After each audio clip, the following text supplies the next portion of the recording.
Il y a quelque chose qui m'intrigue, c'est cette salamandre. Pourquoi François Ier en a fait son emblème? Alors on ne sait pas exactement pourquoi il en a fait son emblème.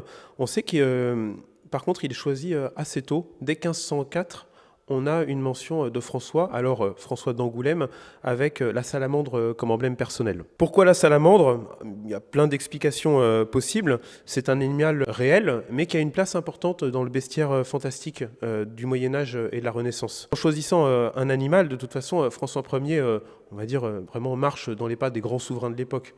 Louis XII avait le porc-épic, les rois d'Aragon en Espagne avaient le dragon. Donc choisir la salamandre, c'est vraiment se placer dans les pas des grands souverains.